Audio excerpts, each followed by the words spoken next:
Do a quick survey here. How many are familiar with our form of government open town meeting? Raise your hand. How many are new? I welcome all you newcomers here. Hope you find it an interesting evening.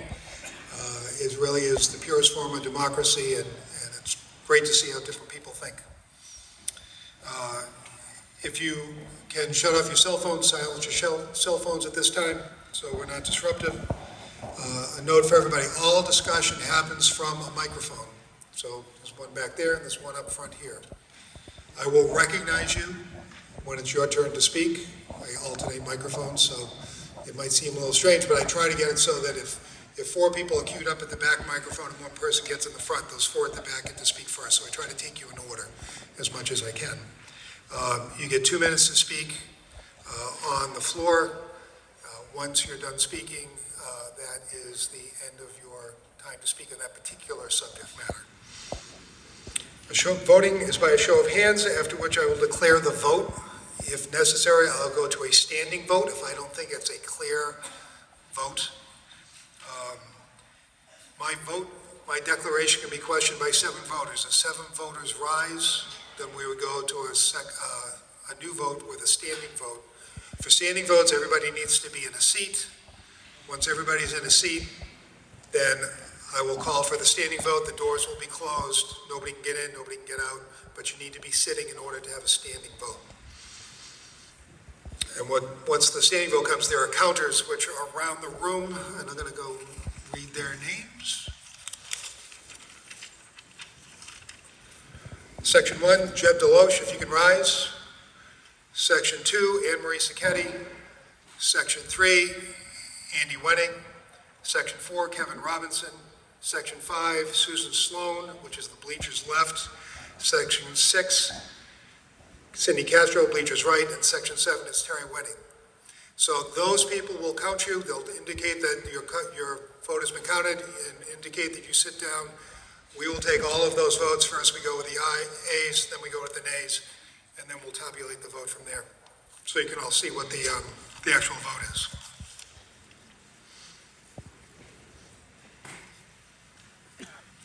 There are rules in the front of your warrant. Those are town meeting rules. I want to highlight Rules 7, 9, 11, and 14 specifically.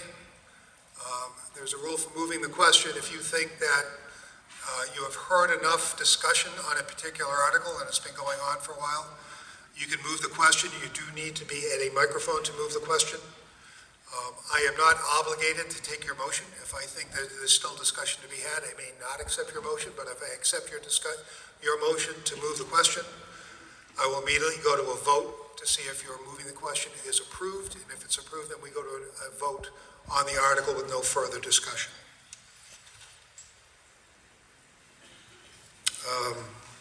So that's kind of the basics for what we get into. Now, this is somewhat of an unusual town meeting, and for those of you who are unaware, we had some issues with some of our financial articles where we didn't have some money in there for the South Shore Voc. We need to re-examine the budget to see if we can rearrange our budgetary guidelines to be able to underwrite that money for the South Shore Voc. We have some seats up in front too, if somebody needs a seat. So we're going to postpone the financial articles, and I'll give you the exact articles. We're going to postpone those until June 2nd. So we'll have to come back to vote the financial articles on June 2nd. So I have several miscellaneous motions here that I want to cover. First, there's a motion for Article 5 in the special town meeting warrant. I'm taking that out of order, and that article is going to be postponed indefinitely. So we are not going to be discussing Article 5. All those in favor of postponing Article 5, please raise your hand. All those opposed? I declare that that passes. We're going to take an article to postpone Articles 2 and 6 to a date certain, which is going to be June 2nd of 2025. And that motion is I move that the town vote to take Articles 2 and 6 out of the April 28th, 2025 special town meeting warrant take them out of order and move them to be the last two articles of the special town meeting, at which point I intend to move that the special town meeting be recessed until Monday, June 2nd, 2025 at 7 p.m. in the Marshfield High School, whether it's the auditorium or gym at this point in time is going to be TBD, I would think, for further consideration.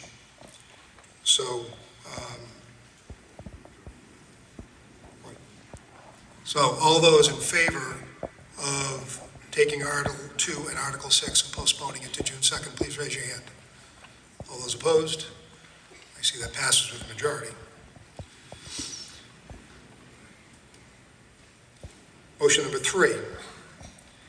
I move that the town vote to take Articles 2 to 4, so that's 2, 3, 4, and 7 out of the April 28th, 25 annual town meeting warrant, take them out of order and move them to be the last 4 articles of the annual town meeting, at which point I intend to move that the annual town meeting be recessed until Monday, June 2nd, 2025 at 7 p.m.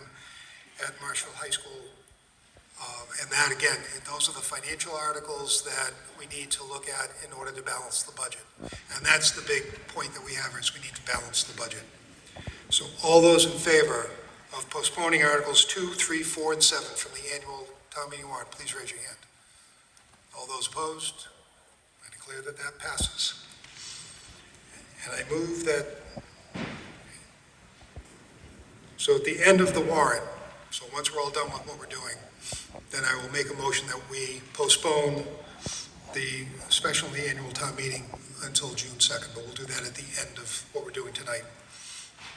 So we're taking all the financial articles off the table this evening.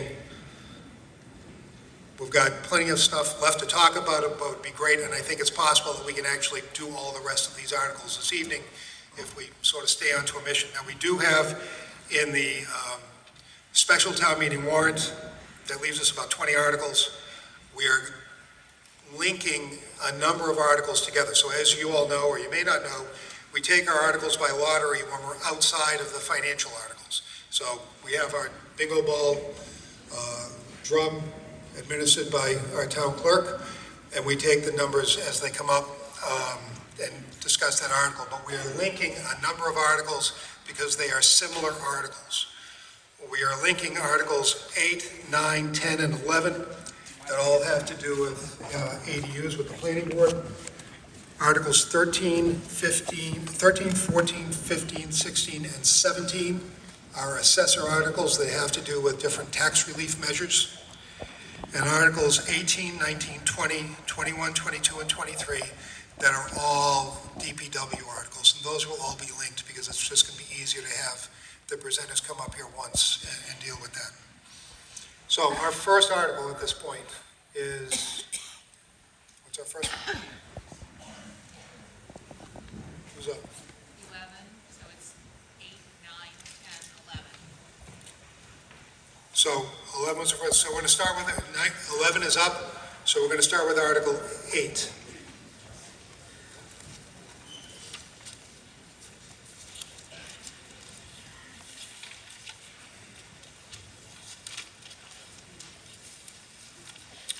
One note, we do have you should all have been able to get an errata sheet. There were a couple of minor inconsistencies in the way the warrant was written.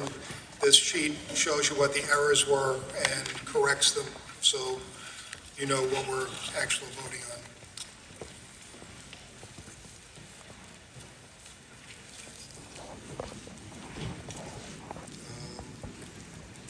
Get chairs in the front here. We have chairs, we have some seats in the front, and if we need more seats in the back, we'll need to arrange that. Is everybody able to get to a seat?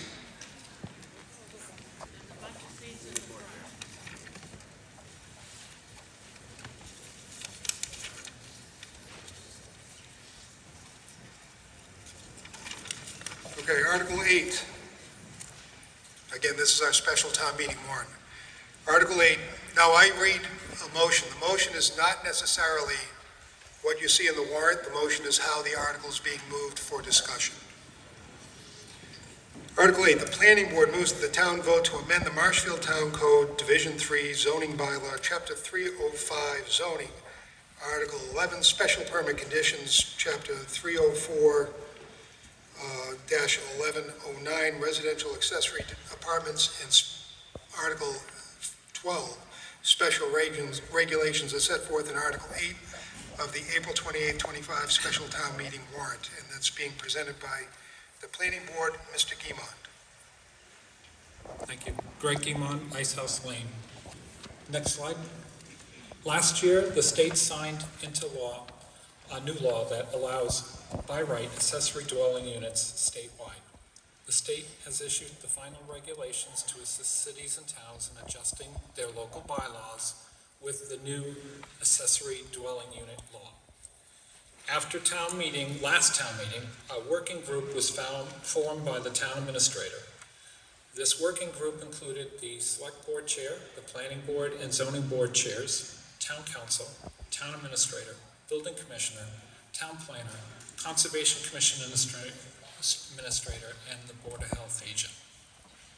The group met several times and came up with the following 4 articles. Bob Galvin has spoken with the Attorney General's office several times to make sure the language that you have before you is in compliance with state law. Next slide. Article 8 removes and reserves for future use the current section 305-1109 residential accessory apartments bylaw, which required a special permit. It inserts a new section, 305-1207, Protected Accessory Dwelling Units, or APDU, which does not require a special permit. An applicant would file with a building permit with the building department, and like other building permits, this application would be sent to other town departments for review and comments. With these applications, the departments would have 21 days to provide comments to the building commissioner. The protected ADU must meet the local Board of Health and Conservation Commission requirements. And this article also sets out the purpose, applicability, review standards, and submittal requirements for the creation of a protected accessory dwelling unit. Next slide. Article 9 replaces the existing residential accessory apartment Right. Let me deal with one, although we've got them all ganged I together. was going to explain them all together. Oh, okay, that'd be fine. All right. Article 8 was for the protected accessory dwelling definition. Article 10 adds the new definition for gross floor area that complies with the state's protected accessory dwelling unit law.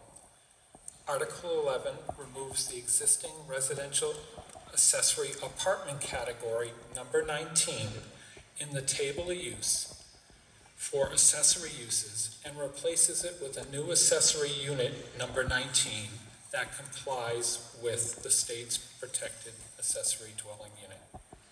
The planning board held a public hearing on March 10th for all zoning articles for this upcoming town meeting. And in the planning board's meeting of March 24th, it voted favorably recommendation of all 4 accessory dwelling protected unit articles. All set. Thank you. Okay, so that was the explanation on all of the ADU articles, which is 8 through 11. I'm going to start with Article 8 and take them in order. Any discussion on Article 8? Seeing none, I'll go for a vote. This is a majority vote. All those in favor of Article 8, please raise your hand. All those opposed? I declare that that passes. Article 9. Again, any discussion? Seeing none, I'll go for a vote. Again, this is a majority vote. All those in favor of Article 9, please raise your hand. All those opposed? Declare that Article 9 passes. Article 10. Now, this is different. This is 2/3 vote. Any discussion on Article 10? Seeing none, I'll go for a vote. All those in favor of Article 10, please raise your hand. All those opposed? I declare that Article 10 passes by 2/3. And Article 11. Article 11 is another majority vote. Discussion? Seeing none. All those in favor of Article 11, please raise your hand. All those opposed? I declare that Article 11 passes. Thank you, Mr. Guimond. Next article? 17, so that's 13, 14, 15, 16, 17. Okay, so the next one is Article 17, so this is going to be Articles 13, 14, 15, 16, and 17, and these are all from the assessors.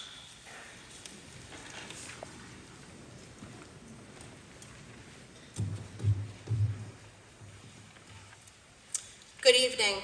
The Board of Assessors is recommending the town to adopt these 5 articles that will help bring relief to disabled veterans and seniors in town. Article 13 will increase the current income limit of $40,000 to $60,000 for existing deferral clause 41A. This will help current and possibly new property owners who meet all other requirements take advantage of deferring their property tax at a 2% interest rate. Article 14 is to see if the town will adopt Clause 22H. This will allow for a full exemption to surviving parents or guardians of soldiers and sailors, members of the National Guard, and veterans who have lost their life during active duty or suffered an injury or loss documented by the VA, which was the cause of their approximate death. Article 15 will increase the current asset amount of $40,000 by the COLA yearly for existing Clause 17D, senior and surviving spouses. This will help current and possibly new property owners who meet all other requirements take advantage of this exemption. Article 16 will increase the current exemption amount of $175 by the COLA yearly for existing Clause 17D, the senior and surviving spouse. This will bring more relief to the seniors and surviving spouses who are eligible for this exemption. And Article 17 will increase the current veterans exemption amounts by the COLA yearly for the existing Clause 22 disabled veterans. This will bring more relief to the qualifying disabled veterans who are eligible for this exemption. I met with the Council on Aging Board of Directors, and they are in full support of these articles. The COA felt that these updates and changes would benefit seniors and veterans in Marshfield, particularly those that are financially limited and struggling to remain in their homes. The Veterans Office has expressed support for these articles as well. Thank you. Okay, thank you very much. So these are all majority vote articles. As you've heard, these are all geared around tax relief for different deserving parties in town. So I'm going to do is what we did before. I'm going to start with Article 13. Is there any discussion? Seeing none, I'll call for a vote. Again, majority vote. All in favor of Article 13, please raise your hand. All those opposed, declare that that passes. Article 14. Seeing no discussion, go to a vote. All those in favor of Article 14, please raise your hand. Declare that that passes. Article 15. Any discussion? Pardon me? We already voted on that article at this point. So if you've got a question, get up to a microphone. So if I wasn't clear about that, if you have a question on an article, you need to get to a microphone. If you've got a quick question on 14, and if it's a point of information, I'd welcome you to get to a microphone if you just want some clarification about what we've approved Article 14. Okay. Article 15, any discussion? Seeing none, I'll call for a vote. Article 15, all those in favor, raise your hand. All those opposed, I declare that Article 15 passes. Article 16, any discussion?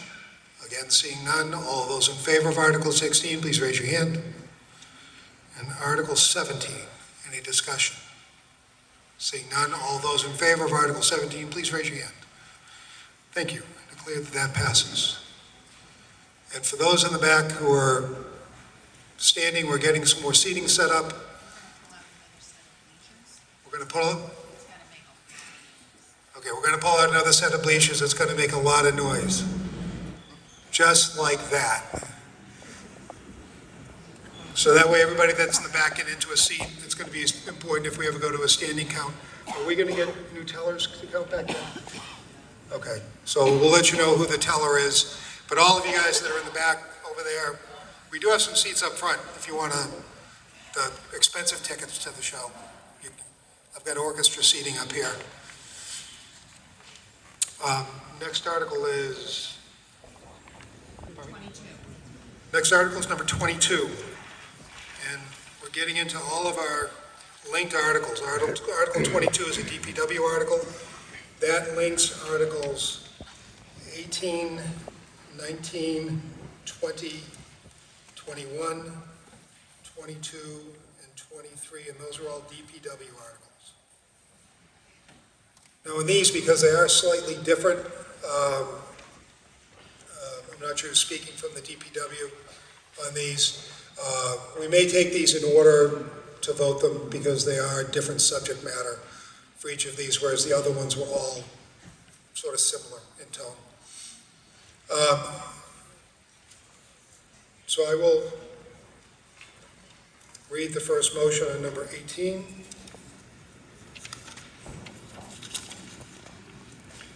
Article 18, the Board of Public Works moves that the town vote to transfer the sum of $70,000 appropriated from the April 22 annual town meeting, Article 4, number 184, utility with plow article, and the sum of $5,245.72 appropriated from the October 22 special town meeting, Article 5, number 185, utility truck, and apply said funds to pay the October 16, 2023 special town meeting, Article 8, Chevy K2500, number 185. So who's presenting from the DPW?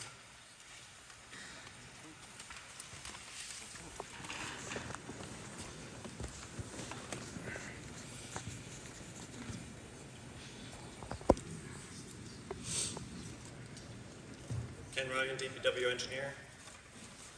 So for this article, basically we had charged the wrong account. So we are trying to clean up the accounting and get it a charge to the appropriate one.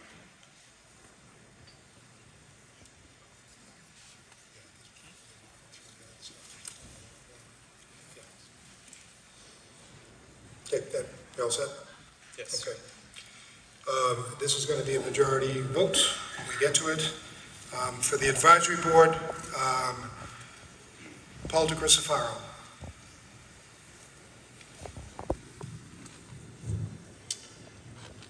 Good evening, Paul DeCristofaro, 9 George Street.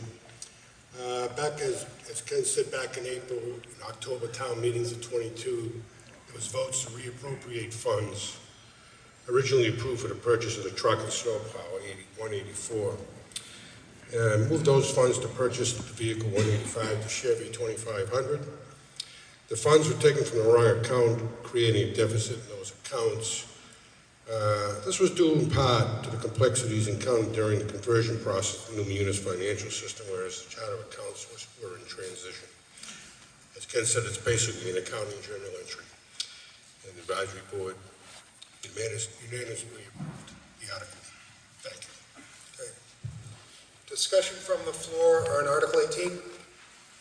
Seeing none, I'll go for a vote again. This is a majority vote. All those in favor of Article 18, please raise your hand. All those opposed? Declare that Article 18 passes. So we're going to go to Article 19. The Board of Public Works moves that the town vote to transfer the sum of $24,700 appropriated from the April 24, 2023 annual town meeting, Article 4, for the mini excavator, the sum of $14,575 appropriated from the April 24, 2023 annual town meeting, Article 4, for the mini loader, and appropriate the sum of $3,957.36 from water retained earnings, and apply said funds to April 24, 2023 annual town meeting, Article 4, to the mini loader. Again, this is the same issue we had before, where it was a wrong account that it was charged to, and we're trying to fix the accounts.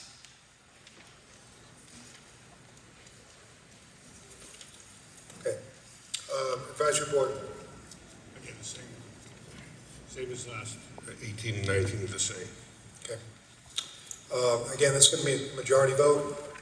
Discussion from the floor. Seeing none, I'll call for a vote. All those in favor of Article 19, please raise your hand.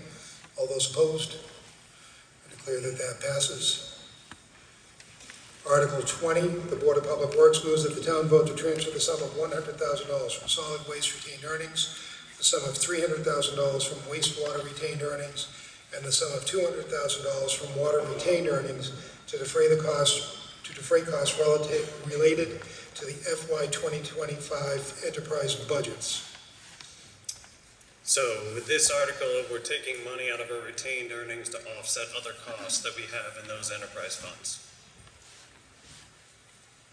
Okay. Mr. Christopher? Yeah, the enterprise retained earnings are a separate surplus account for water, wastewater, solid waste. Generally, we want these funds to be used for capital and maintenance improvements as well as unforeseen operating, and mostly to mitigate the need to increase user fees based on 5-year projections. The operating budgets historically have been lower than actual spending over the past few years, which brings this article to us every year typically. I will say that the proposed budgets that are in the work for next year, for 26, have increases of about 13% versus 4% last year, which would bring that budget closer to actual spending in 26. Advisory board voted unanimously to approve as written. Okay. Discussion on Article 20? Seeing none, I'll call for vote. Again, this is a majority vote. All those in favor of Article 20, please raise your hand. All those opposed? Declare that that passes.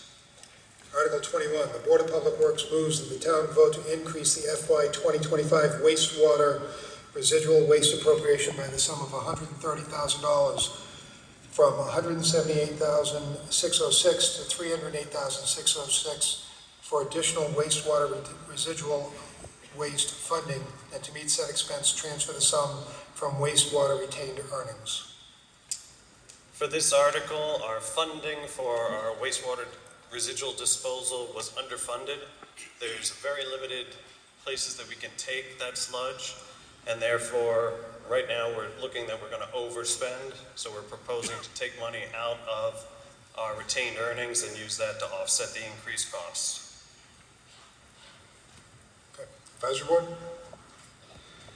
Yeah, this article is to handle the increased cost of sludge handling and disposal. Again, this is an area where the budget is challenging, whereas the budget is set before a price increase is known. As Ken mentioned, moreover, there's only 2 facilities in the region that we're using at the point. We want to keep those locked in, otherwise we'd be paying quite a bit more for transportation further and further away. The current year budget was reduced. This current year was reduced by about $90,000 in 24. Next year's proposed budget is about a 27% increase. Again, bringing the budget closer to actual spending, reducing the need to transfer those retained earnings. Advisory board voted unanimously to approve as written. Okay. So discussion on Article 21. Again, that's majority vote. Get to a microphone.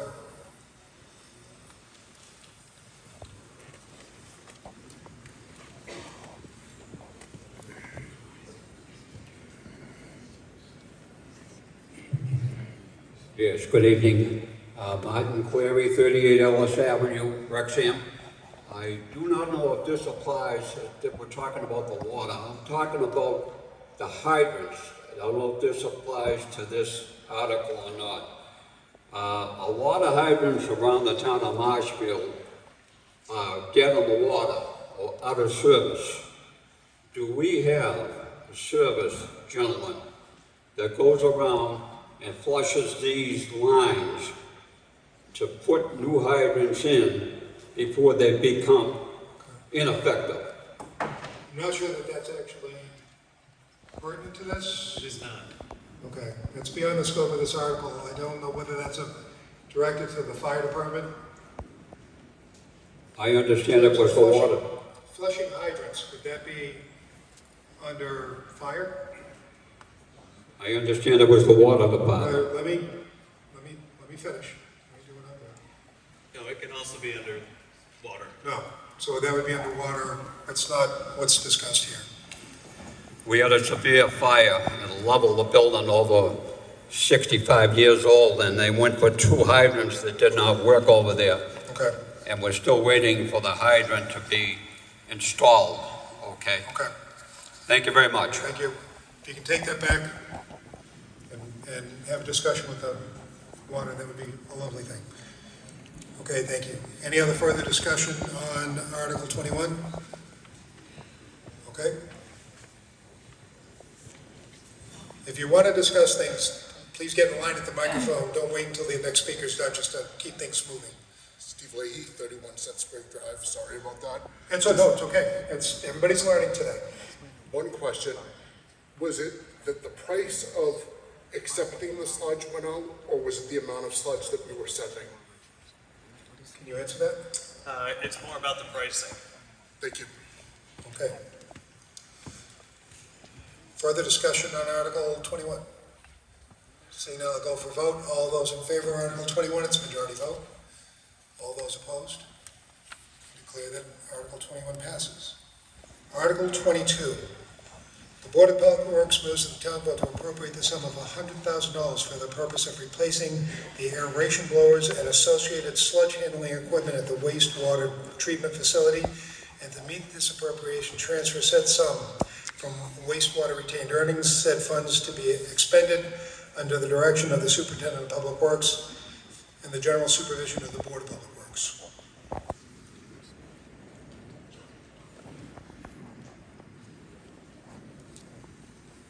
Go ahead. So for this, we have some equipment at the current wastewater treatment facility that is very old.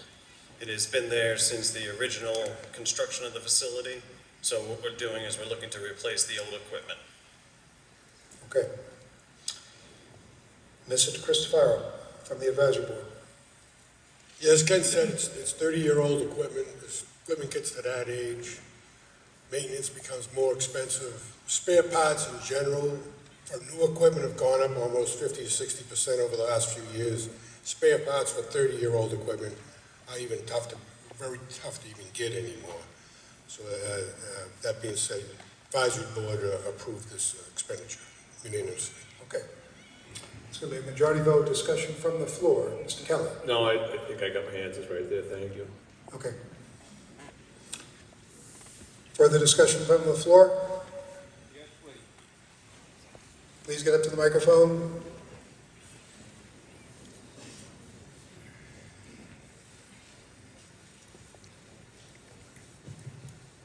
Martin Clary, 38 Ellis Avenue, Wrexham.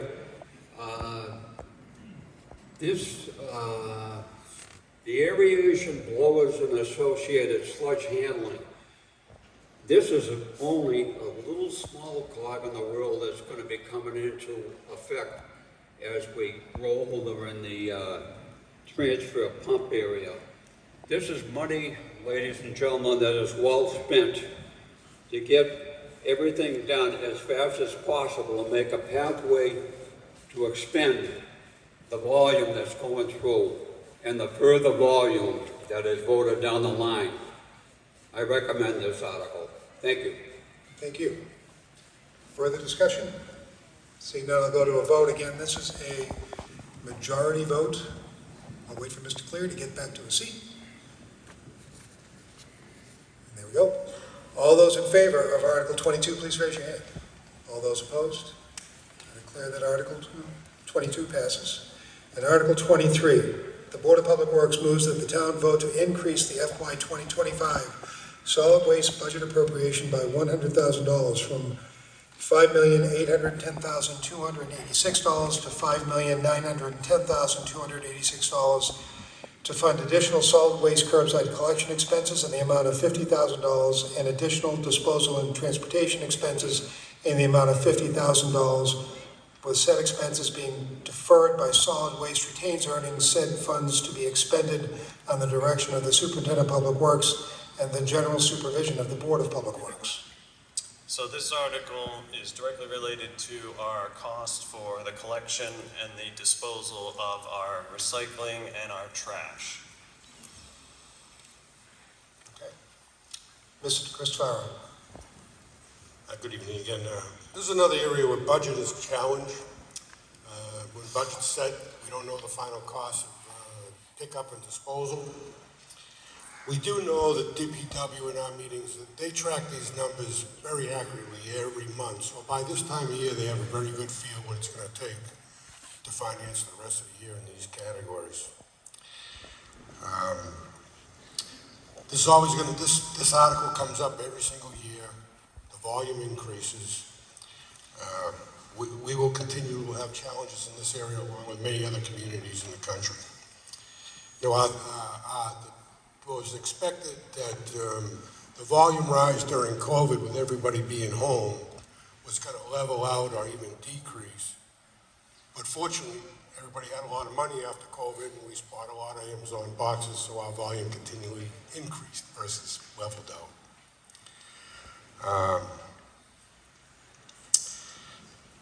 This budget was increased by about 9% for this year, and proposed increase that we're working on is a little higher to 13%. Again, along with all the other budgets, the budgeting cycle has become much more improved, and we're getting our budgets much closer to actual spending forecasts. That being said, the advisory board unanimously supports approving this as written. Okay. Discussion from the floor on Article 23. Seeing none, I'll go for a vote. This is a majority vote. All in favor of Article 23, please raise your hand. All those opposed? I declare that Article 23 passes. And I think we've gone through all our linked accounts. So, what's the next? So we're on to Article 3.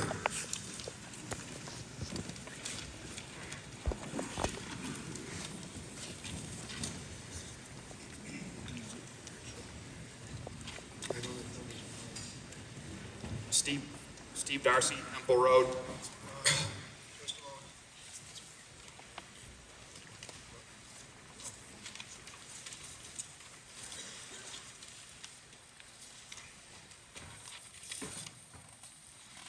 Article 3, the Select Board moves that the town vote to amend the Marshfield Town Code, Chapter 2, General Bylaws, Chapter 188, Personnel, by adding a new section 188-22A, Paid Parental Leave, as set forth in Article 3 of the April 28, 2025 Special Town Meeting warrant. This is being presented by the Select Board. Mr. Darcy. Thank you, Mr. Moderator. Steve Darcy, Temple Road. Basically, what Article 3 does is it would grant paid parental leave to our bylaw employees. This is something that our union employees already have, and this would be consistent with state law. So again, all this does is just grant paid parental leave to our town bylaw employees. Okay.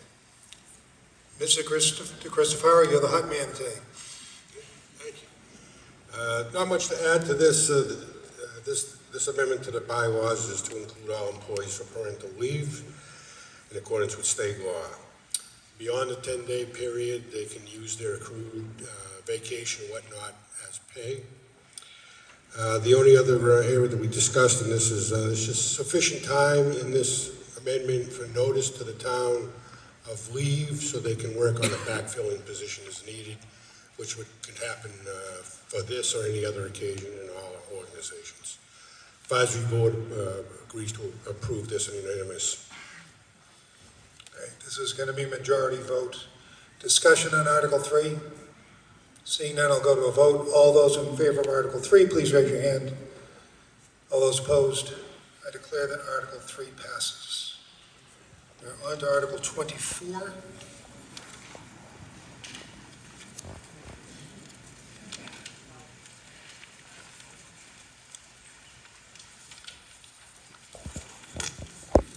Article 24. William Chiano moves that the town vote to approve Article 24 as described in Article 24 of the April 28th, 2025 special town meeting warrant.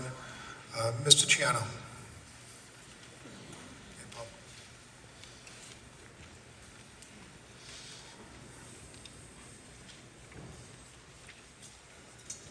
Bill Ciano, 25 Cott Road. So with Article 24, right now, it allows only the DPW employees for this article for military leave. What I'm looking for to do now is to extend that policy to all town employees. We do have military people in the fire department. I know we have a few in the police department. One of them's in the DPW who's now deployed. So I want to just take this and bring it to all town employees so everybody's covered, not just one individual. Great. Advisory Board, Mr. Smith.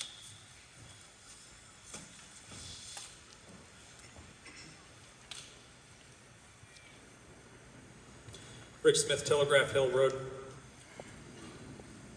As you've heard, this article ensures that all of our service members get the same benefit. And it also ensures that getting called up for military service does not become a financial penalty for our service members and their families.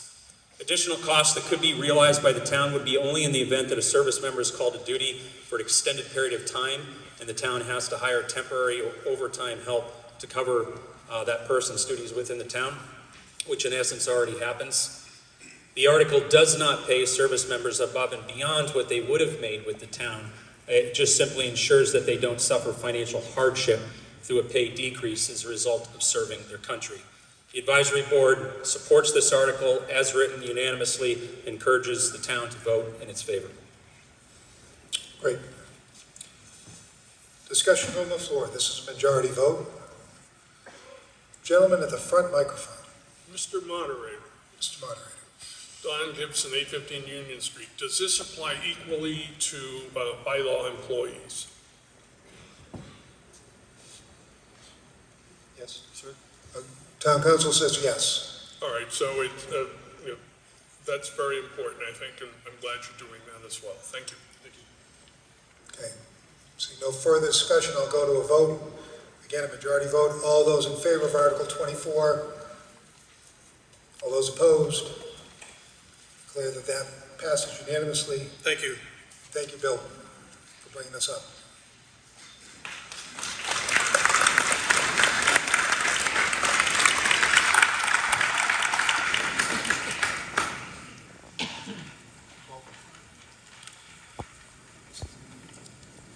So at this point, we've got Article 12, which is the CPC article.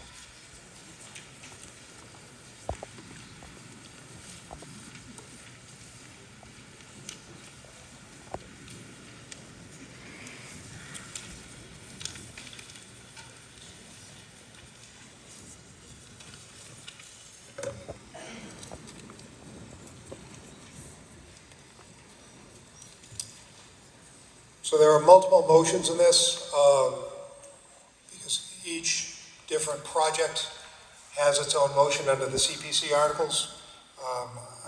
I'll read each motion as they come through, but for an overview, we'll go to Kevin Campbell, who's the chair of the CPC. Yep. Yes, as the moderator says, I'm Kevin Campbell, chairman of the CPC. We're pleased to recommend for town meeting approval 8 articles tonight. I'm going to speak in generalities of it, but I do have the applicants up here with me to answer specific questions. Thank you. I think from the advisory board standpoint, do you want to talk about that, about them individually, Brian, or do you want to talk in total to begin with? Brian Crowley, South River Street. I can talk about them in generalities, and then we can get to specifics if there's questions. Okay, because I'm gonna read each motion separately. So if you want, you can give the advisory board presentation on all of the CPC articles now, or you can do them individually as I read the motions. Does it make any difference? No, it doesn't matter, man. Okay, go ahead. The advisory board supports this unanimously, 7-0. As far as the projects, they're all well described. Page 13 really details all the hard efforts that go into the process. The CPC and the other committee also approved, the capital budget committee approved the articles as part of the process. There's consideration for all the various categories to make sure that spending was done appropriately.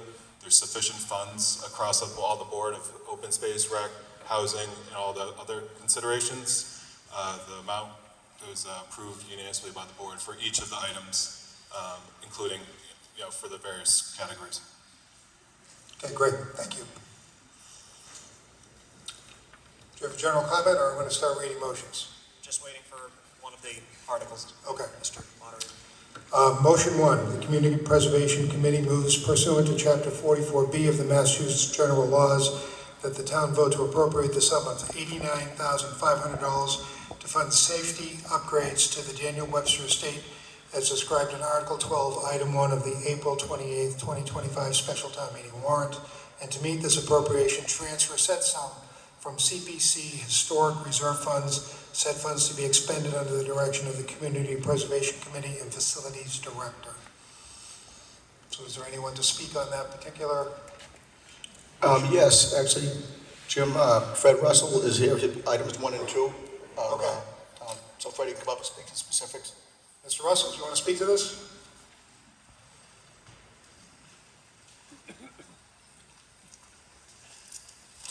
Thank you, Mr. Moderator. Fred Russell, Facilities Manager and resident 92 Module Street. The first item is the Daniel Webster Estate. We had a architect do a building survey to get a handle on what the condition of the building is, and it was actually pretty good. But she did come up with some upgrades to the basement lighting. If you go down the stairs, there's uneven surfaces on the ground. Some's dirt, some's cobble. The lighting switches are pulled strings. So we want to increase the basement lighting. Ventilation's poor down there in the basement. Waterproofing and insulation is an issue. Heat and smoke detection expansion. The whole building is not covered for detection, so we want to do that. Handrails in front and rear steps are a code violation. Roof leaks in the access doors in the barn and laundry building need to be addressed. Attic ventilation, and there's a musty smell in that building, so we want to get some fresh air exchange. Gutters need improvement, and some exterior wood trim needs to be replaced. Okay. Discussion from the floor on motion 1. Rear microphone. Nicole Molinari, 81 Saginaw. I guess I was wondering, this sum, do you really have to do all of the enhancements? Mr. Russell? I did prioritize them, and we're going to start with the upgrades of the basement lighting. That's truly a safety issue in my book.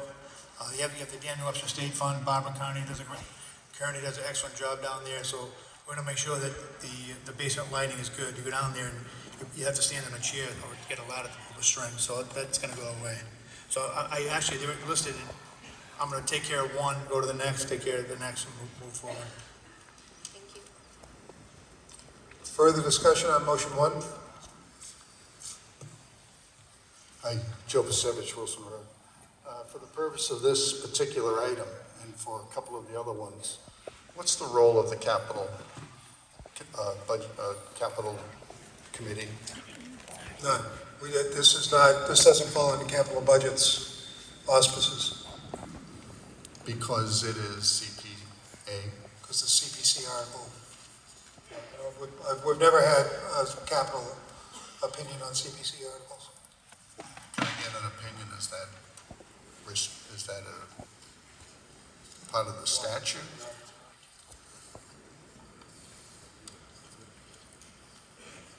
It's because it's not a capital budget committee article because it's community preservation committee.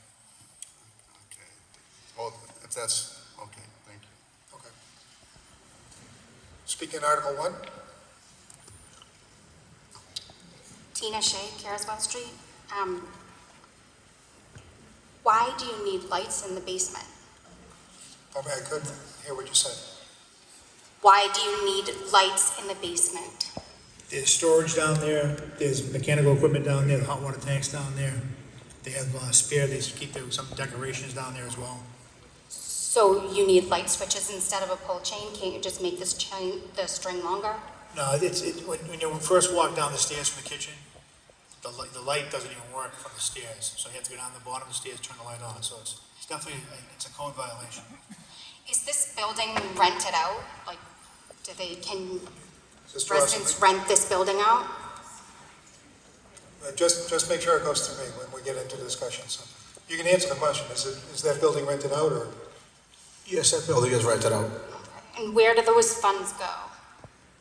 Both those funds, well, I'm not on that Danny Webster committee folks, but that fund, they have to raise money in their lease for some of the work at the building. So they have to support some of the stuff. So the lease money comes in, it goes back to the building. I'm unclear of what you're saying. Daniel Webster Trust pays the town rent, and the rent goes into the general fund. Okay, so the building, no, what I'm asking is, can you rent this out privately? Like, Yes, you can rent it out for functions. right, Yes. so where does that money go? To the Daniel Webster Preservation Trust. Okay, so why can't they pay for their own? It's a town, Lights. they rent the building from the town. The town owns the maintenance of the building. Okay, so perhaps we can raise their rent? Sure, but this is taken care of a historical town asset, so. So is just the electrical, or where is the breakdown? I just feel like $89,500. I mean, nothing costs that.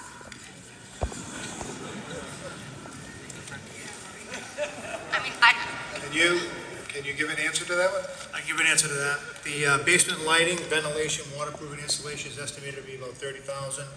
Heat, smoke detection, expanded coverage is estimated to be about $15,000. Handrails in the front and rear steps, including period-specific balusters, is approximately $4,500. Fixing roof leaks and access doors in the barn and laundry building is estimated to be about $15,000. The attic ventilation is estimated to be $6,000. Introducing fresh air to exchange interior steel air, which is $15,000. Repair and install gutters and downspouts estimated to be over $5,000. And how much do they pay for rent? Don't know. I don't know that we have that information here handy. You don't know? Somebody knows. I don't know. I don't know if there's anybody here. I mean, you keep saying to talk to you, so Yeah, I'm but talking. I don't know that, does anybody here have the rent amount? The financial team is saying that they don't have it handy. We can get it for you if you need it. I mean, don't we all need it? No. But why I'm do- saying that What? the information is not If these handy. buildings are all rented out, like if they create income, then perhaps we should raise the rent to pay for some of these things. That's a discussion beyond the scope of this article. This article is talking about making repairs to a building, not what the compensation is from a rental income. But you're looking for money, They are. right? So, you could find money if you raise the rent. Again, funding it to raise the rent is beyond the scope of this article. So the scope of article is funding this repair work using CPC funds.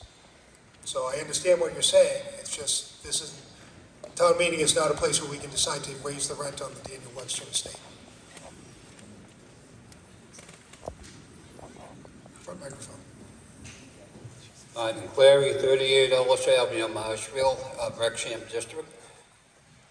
This historic building had quite an effect on visitation from tour buses and everything coming through here.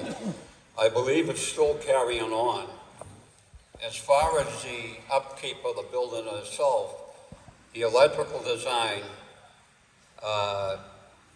old-fashioned ways of lighting something by a pull chain is out the window. There is such a thing as a power factor to let you know what you need for electrical source in there. As far as the upkeep of the building and everything about it, does anything have to do with the federal funding helping out in this particular district? Is that possible, or has that been expended? This is all funded from our town money through CPC. This is state. Okay, so there was a grant before that was for doing over that, the Webster Estate. There was a grant there for it. I remember vaguely that there was a state historical grant at one point in time for that, but that's going back Right. probably 15 years or something like that. Nothing after that? Not that I know of, because basically all the major work was done Right. at once. And this is just upkeep over the years, things let go.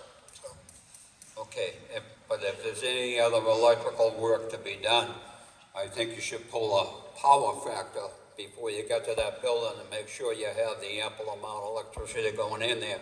Otherwise, we're gonna be up here voting for extra money coming into the building. Is this visited by tour bus people? I don't know. Mr. Campbell, do you know that? So what was the question? Is this visited by tour bus people as well? Oh, yes. I mean, it's open to the public and people to rent. Right. So all the people are allowed to come to the facility. All right, so there's functions and everything going on there too? Yep. Okay. Again, you should pull a power factor on that. Thank you. Thank you. Rear microphone. Robin Aruco, Plantingfield Road. I'm a former board member at the Daniel Webster Estate, and I just want to say that anyone in here would be welcome to go to the estate, and the ladies would love to give you a tour. There are a lot of things that need to be upgraded in that home. It is beautiful, it is a treasure to our town, and I think everything on this list makes absolute sense to me, and I urge you all to vote yes to this.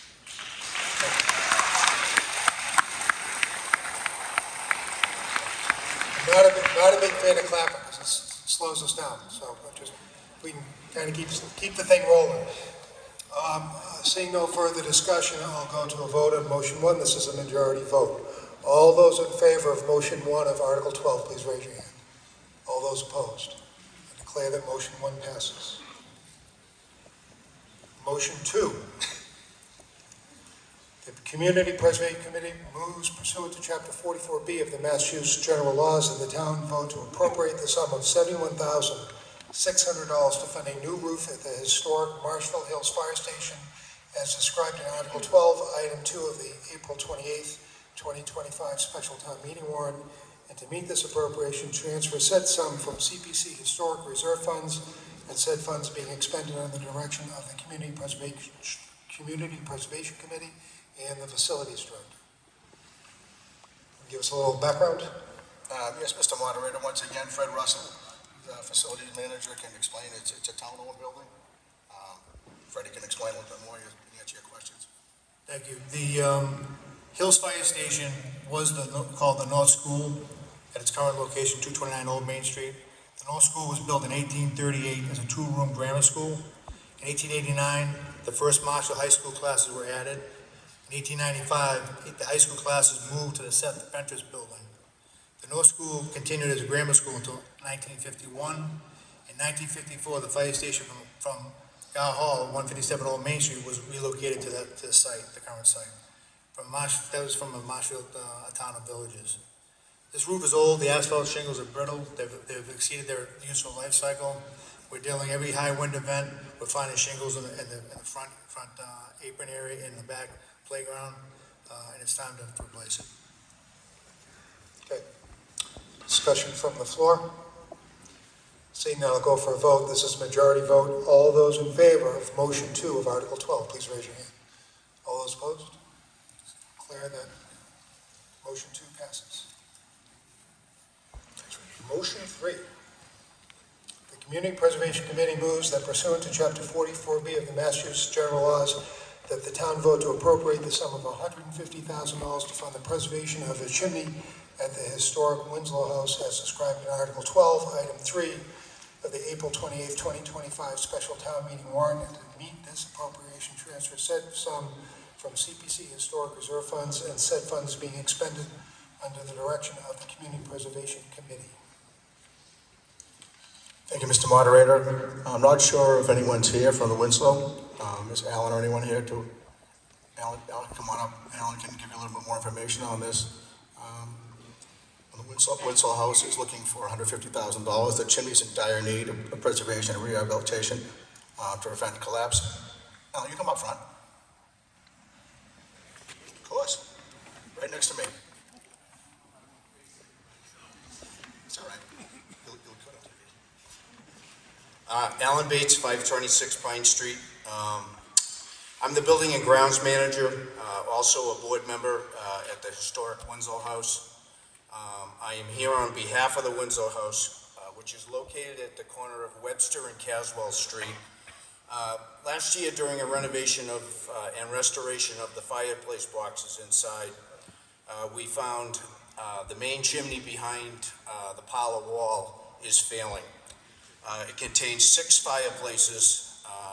There's 5 that are exposed. When we were doing the restoration work, we found one that was hidden behind a wall. Someone had put a wall up probably around in 1920. This structure is historically important to the town of Marshfield and Plymouth County due to it being the least altered structure in the county, and it's also on the National Register of Historic Places. Every spring, every 3rd grader in the town of Marshfield comes for an educational tour. It is an important structure, and now we even have other towns coming as well.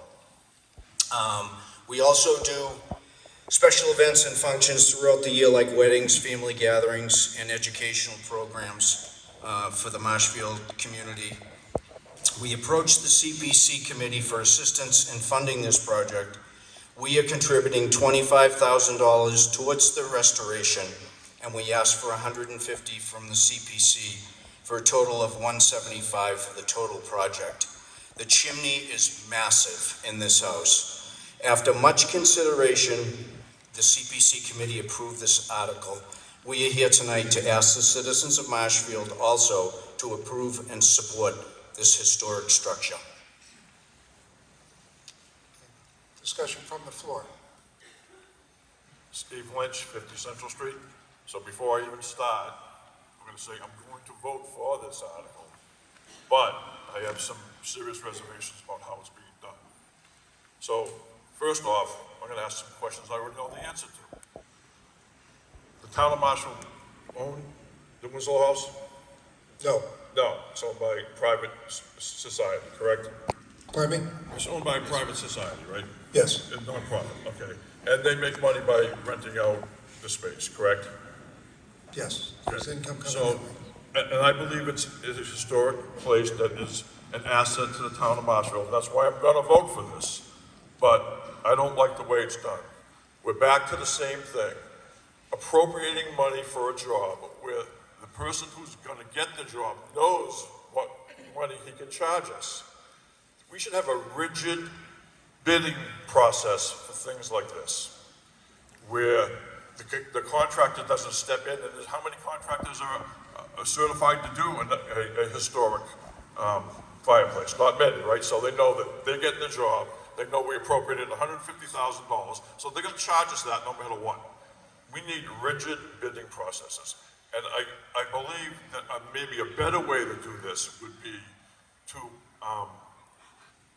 have them spend the money to repair it from their own funds, because they do have like $400,000 or $500,000 of their own money, right? Then come to town meeting after they repair it with a rigid bidding process, and then we could repay them back. But in any case, I'm just saying that there's a better way of doing this, I believe, because that's a lot of money to be putting out for a fireplace. But I'm gonna vote for it because I think it is an asset to the town. Thank you. Okay. Further discussion on Article 3, motion 3? Seeing none, we'll go to a vote. All those in favor of motion 3, please raise your hand. All those opposed? Motion 3 carries.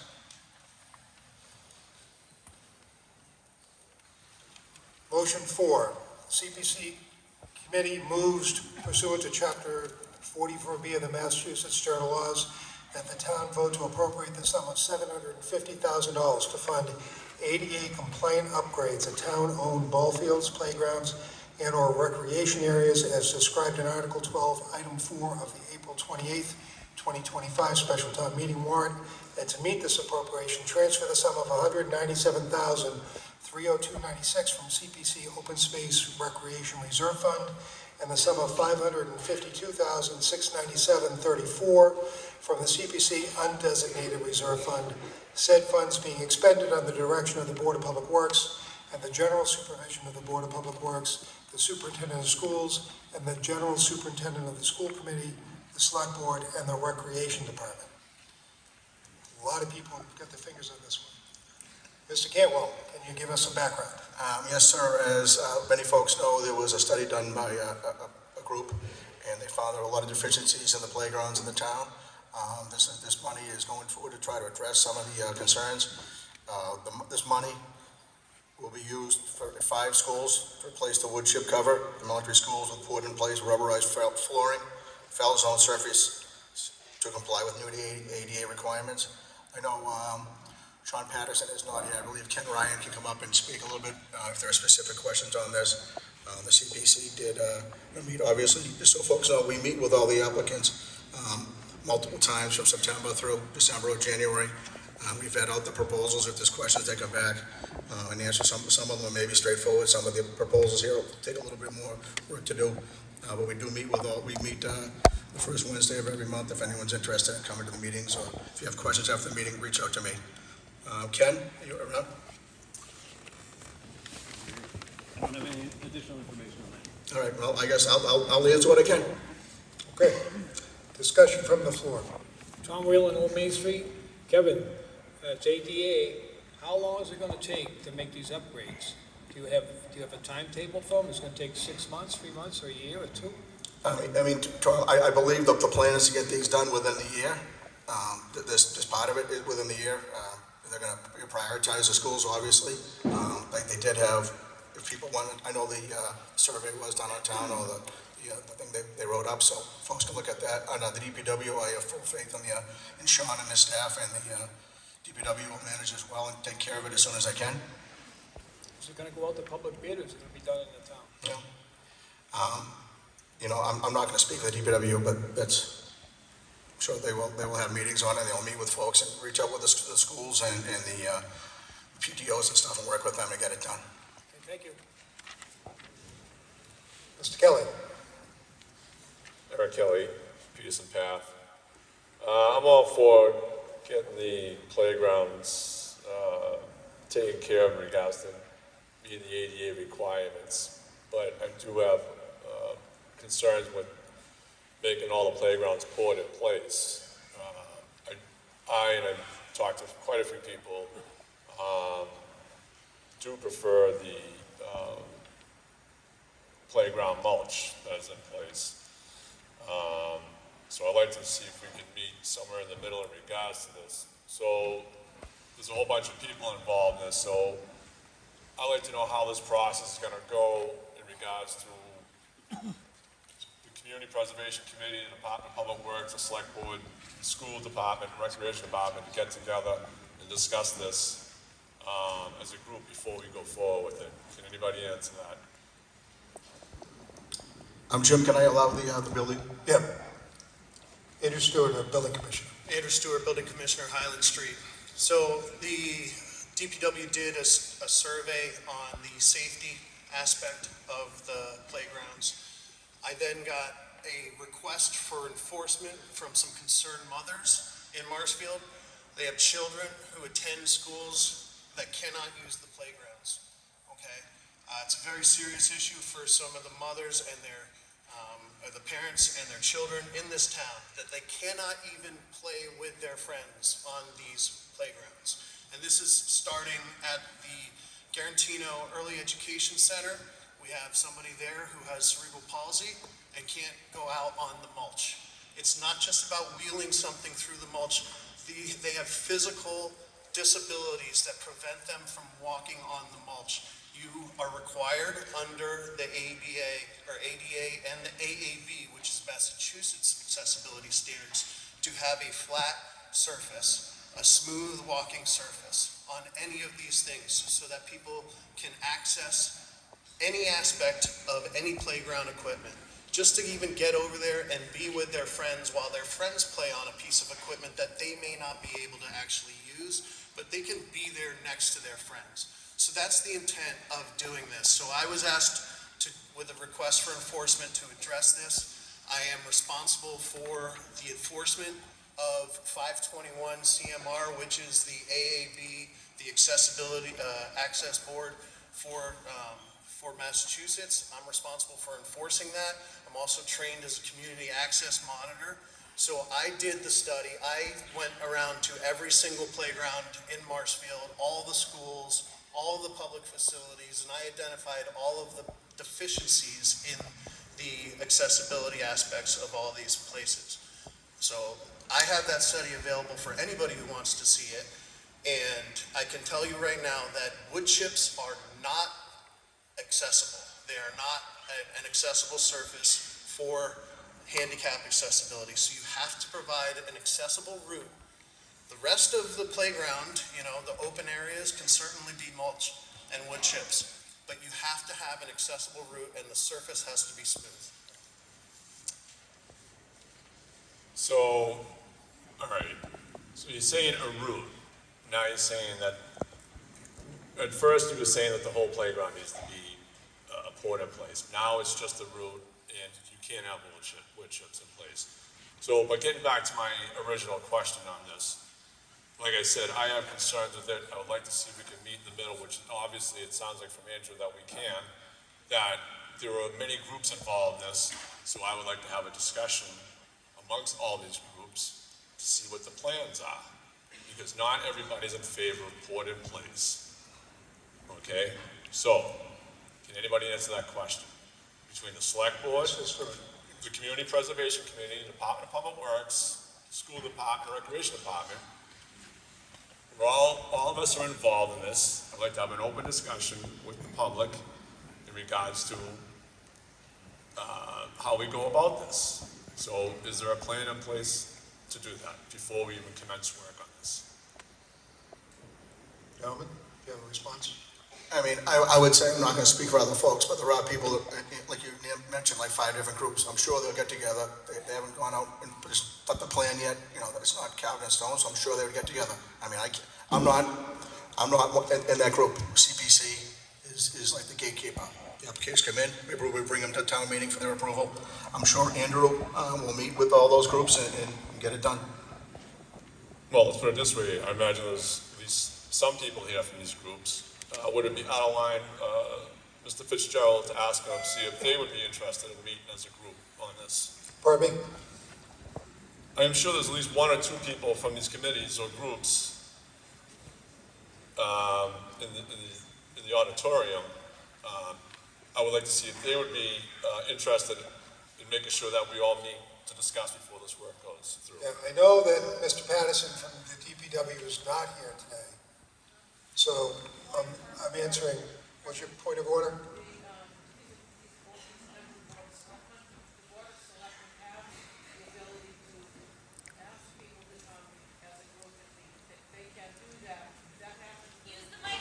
Okay. Yeah. Okay, hold, stop, please, we'll get there. Mr. Shaughnessy from the DPW in the back. Bob Shaughnessy, Chair of the Board of Public Works. I'm all in favor of doing a group design committee meeting so that we are all on the same page. Sure. And for those who don't know. So we're the engineers and we'll work together to make sure it happens. We'll do public hearings on that design before we implement it. For those that don't know, Mr. Kelly is on the Board of Selectmen as well. So if you set up that committee with the select board and get the DPW, get everybody together, that makes a lot of sense. Yeah, like I said, Mr. Moderator, my concern is that there's many people involved in this. I just want to make sure that there's a meet and held before, when this gets approved, I want to make sure it doesn't get implemented right away until it comes before all these And obviously, boards.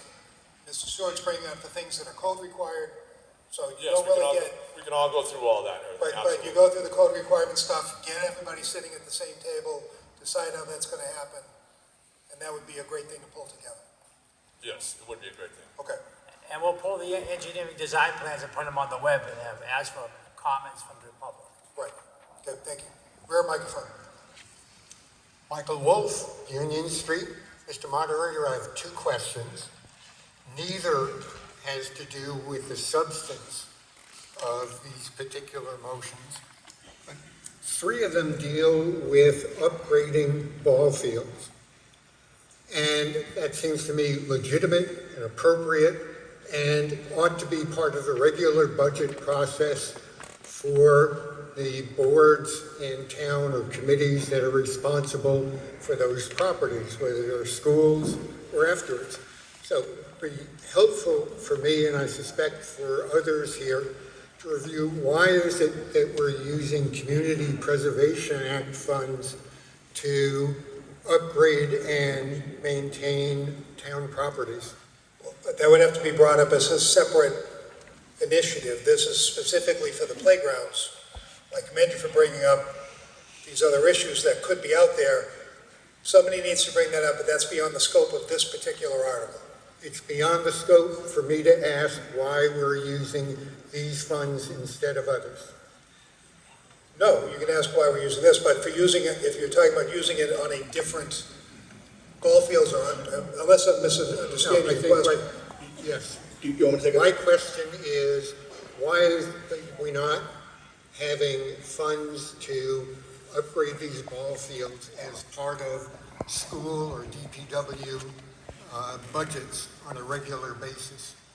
Seems to me this is normal, good business management for town assets, not something that you would use community preservation funds for.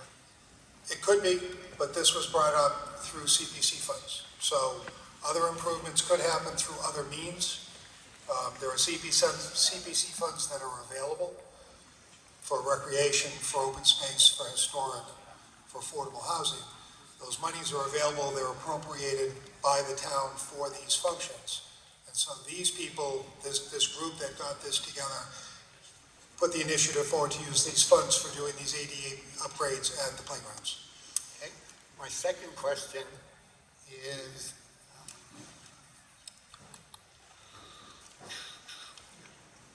these five of the items, six are listed as open space recreation. I guess this is a question for the Open Space Committee.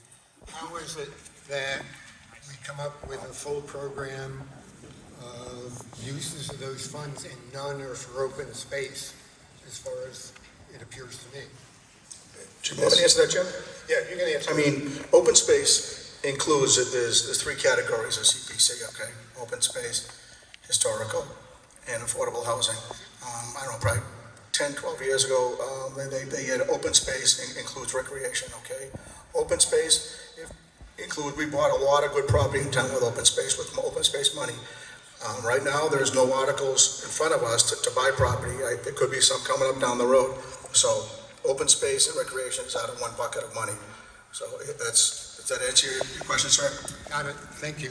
You're welcome. Okay, I do want to make one note that in our errata sheets, those sheets, we're all set, Michael, and this is very pertinent to what you were doing. But when we're talking about in the project column, and this was in the errata sheets, this is to appropriate CPC fund reserves for ADA upgrades to 5 elementary schools. So that's specific to where these funds are being used, is on the 5 elementary schools. Just want to make that note, I didn't make it earlier. Rear microphone. Hi, Julianne Kennedy, 16 Gates Road. I'm one of those concerned moms that wants to have the surfacing changed at the playgrounds. I just wanted to encourage you all to think about how it feels to be the kid that can't play with everyone else. They have to sit on the sidelines, they can't have their wheelchair pushed over wood chips because it doesn't move like that. It's a heartbreaking thing to see, and the fact that people have the privilege to stand up here and say, like, oh, we can just push a wheelchair over it, it's not a big deal.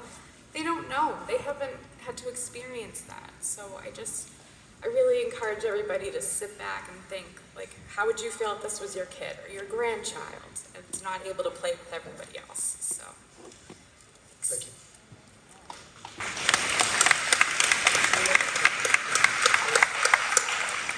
front microphone. Front mic? That's you, Barry. Okay, Barry Cornwell Hill. I have some personal experience with the Hatch Mill Group in applying for a Community Preservation Act back in 2016 for the amount of $287,000. So I've been through this process. One of the things that I encourage people to do is, before you come to town meeting and you look at these kinds of articles, because they've been in print for almost a month, is you have to look at them, and it requires some homework. And in the case of Community Preservation Act, it's worth everyone's while to read up on what that act is, and then next read up on the 4 primary areas for which our property tax can be allocated. Remember, the Community Preservation Act is funded by additions to our property tax. We agreed to assess 3% for CPC funds. It's a lot of money. That's how it's being paid for. When you get down to specific subjects, such as what we're having now, these are important considerations. And I encourage someone, especially maybe the CPC committee, to organize some discussions to go through the procedures that address these kinds of questions, including bringing those people in. But finally, town meeting, as a previous speaker said, town meeting is for making decisions. It's too late to have discussions on we ought to do this or we ought to do that. I will leave it at that. Thank you, Barry. Thank you, Barry. Rear microphone. Barry Whitten, 94 Sheridan Drive. First time I've spoken in a town meeting. Anyway, I'm also a member of the Recreation Commission, and years ago I worked in the recreation field, so I'm familiar with this. So there was a expert coming. The town paid for the expert in recreation and playgrounds. She looked at all the playgrounds, wrote a report, and we are out of compliance in several of them. So I very much recommend this important issue, and I support it. Our children need it, parents need it, the town needs it. Thank you. Again, if we can hold off on the applause. I'm going to go to a woman at the front microphone, then we're going to go to a vote. Diane Jordan, Bancroft Street. I just wanted to make clear, the gentleman, I can't remember his name, who asked why these expenses aren't covered under the budgets of the various departments, DPW, schools, so forth. The DPW budgets include maintenance for all of these areas, the playgrounds, the fields, but these, like major improvements, can come from CPC. They really can't come from those budgets. So it's just the way that it's done, I guess, I don't know if that was really made clear to him, so I wanted to. And off this, I just want to thank the advisory board for doing such an amazing job this town meeting season in their research. That's it, thanks. Okay, it's a majority vote. I'm going to go vote on motion 4 of Article 12. All those in favor, please raise your hand. All those opposed. I declare that that passes by majority. We are on to motion 5. The Community Preservation Committee moves pursuant to Chapter 44B of the Massachusetts General Laws of the town vote to appropriate the sum of $50,590 to fund town-owned recreational trail upgrades, including maps, signage, footbridges, benches, and kiosks at various trail locations as described in Article 12, Item 5 of the April 28, 2025 special town meeting warrant, and to meet this appropriation, transfer said sum from CPC undesignated reserve funds, said funds being expended on the direction of the Community Preservation Committee and the Recreational Trails Committee. Mr. Campbell. Thank you, Mr. Moderator. As folks, I mean, there's probably many folks in here that use the trails in Marshfield. I think the Trails Group does a great job. These will use, like Jim said, maps, signage for beaches. Ned Bangs is here. If folks have particular questions, Ned's been, I think, the chair for many years. Ned, you only have 5 minutes on Ned, so get up here.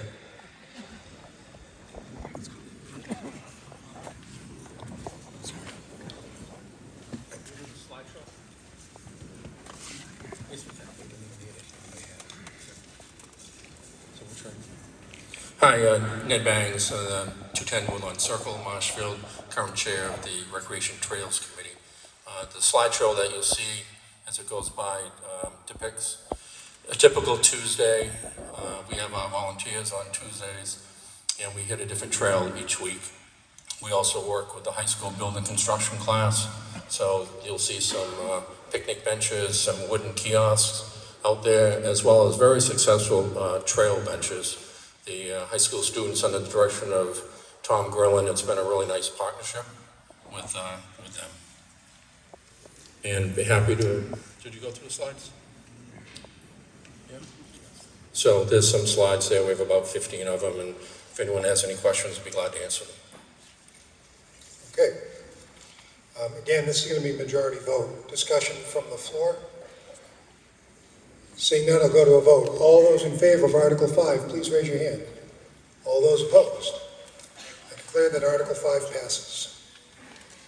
Article 6, the Community Preservation Committee moves pursuant to Chapter 44B of the Mass General Laws that the town vote to appropriate the sum of $1,270,000 to fund capital improvements at Marshfield High School baseball and softball fields as described in Article 12, Item 6 of the April 28, 2025 special town meeting warrant, and to meet this appropriation, transfer said sum from CPC undesignated reserve funds and said funds being expended on the direction of the Community Preservation Committee, Department of the Superintendent of Public Works, and the General Supervision of the Board of Public Works and the MHS Ballfield Revitalization Committee. Kevin. Thank you, Mr. Moderator. As Jim said, the CPC is recommending for town meeting approval $1.27 million to fund capital improvements. The capital, I mean, I know Diane was here. These are capital improvements that are outside other budgets. CPC, they're allowable uses. I mean, and I think this, they're all the projects that come in front of us. Like I said, we vet them out. This one, we met with these folks probably 6 or 7 times, the phone calls. They did a great job. I'm gonna let Rachel go through and she can go through the specifics. If there's questions, CPC ask me. If there's questions on the project, ask Rachel. Hi, I'm Rachel Altavello, 193 Bowles Road. I am the president of MHS Ballfield Revitalization, which is a nonprofit that we formed, a group of parents, player parents really, and Marshfield residents to address some of the conditions that were at the ball fields at Marshfield High School. The Marshfield High School fields include both the baseball fields and the softball fields. It's four fields in total. Really what our focus on was at this complex was to look at the accessibility, the functionality or the playability of these fields, and the safety of these fields. So all the ideas that we brought forward in this project address those areas. Really we've worked hand in hand with the CPC, the town of Marshfield, the town hall, the rec department, Department of Public Works, and then all the schools, whether it was Marshfield High School, Martinson, or Furnace Brook. We really collaborated together to look at this area and see what was best so that we can make it more functional. So some of the main improvements that are tied to the cost are looking at drainage being installed at the varsity baseball field, proper backstop that has the right height and width to protect the area, the space, cars going by. Also looking at the accessibility of that field, there needs to be more accessibility to the seats and to the field. And then JV softball needs new dugouts, actually not new dugouts, they need dugouts because they don't have dugouts.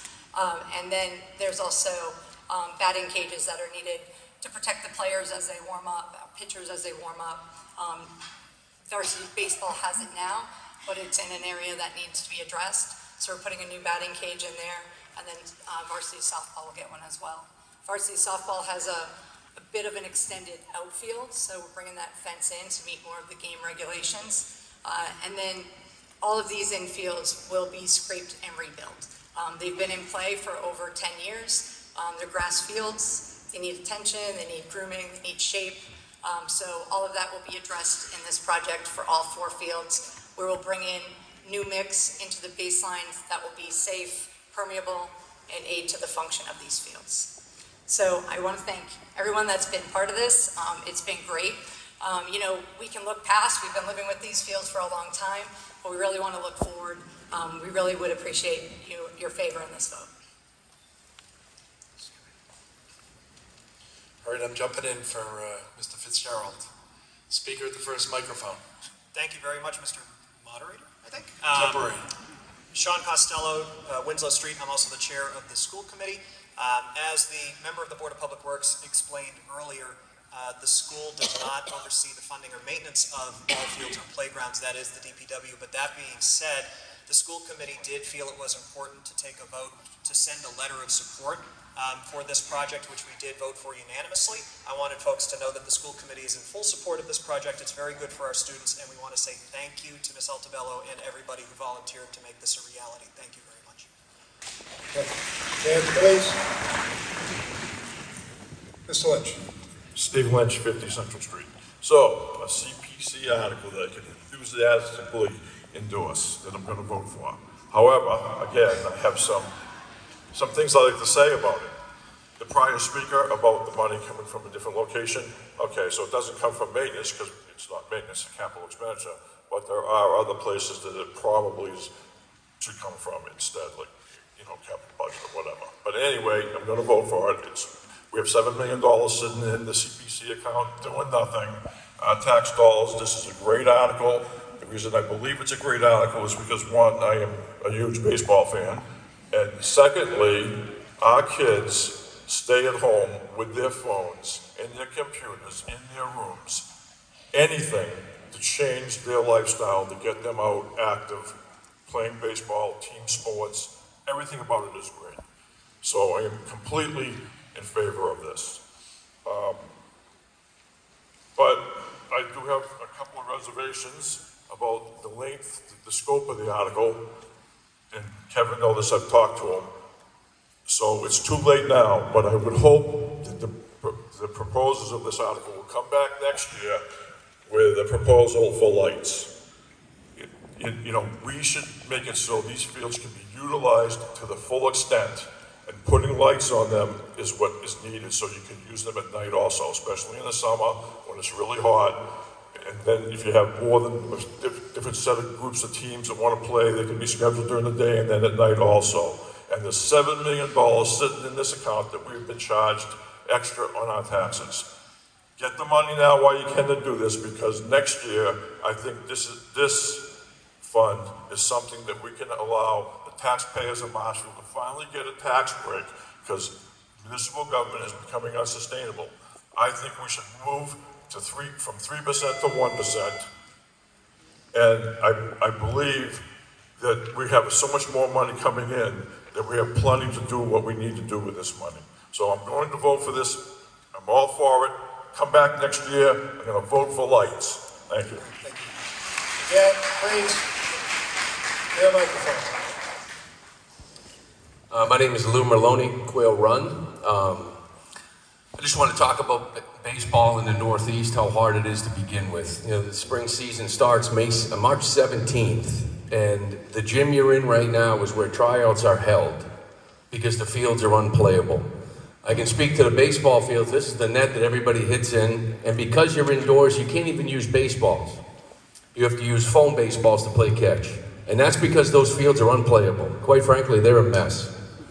It's hard to play in the spring when there is rain. It's even harder when it rains over the weekend and you can't step on the field until Wednesday. That's the way it is. The JV baseball field team just played their 3rd game of the season. Most teams have played 13 in this area. The varsity team has already had 3 or 4 games canceled at home. The freshman team's played a handful, maybe 5. There is no spring season here, and it's hard enough as it is to have a field that has no drainage whatsoever. That's why this article, I obviously support it, because I want to see these kids out in that field playing baseball. I'm obviously very biased, but I do think it's the greatest game in the world, and the life lessons you learn in this thing cannot be replaced. Showing up every day, having bad days, having good days, and having to show up the next day and do it all over again. That's not just baseball, that is life. Thank you.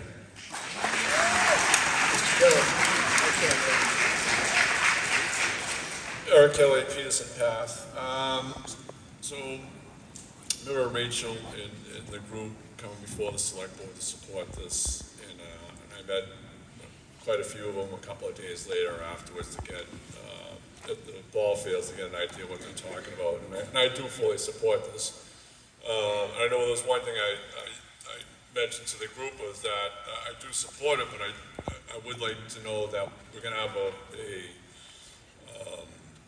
a solid drainage plan in place, because I don't want to revisit this, nor I believe the taxpayers should revisit this in 5 years. So, do you have a drainage place plan for the fields? Yeah, one thing I didn't mention, which I should have, is that our committee has been actively campaigning, fundraising, and pursuing grants. And with that money, we've been able to hire a professional sports firm that specializes in design and construction, architectural design and construction.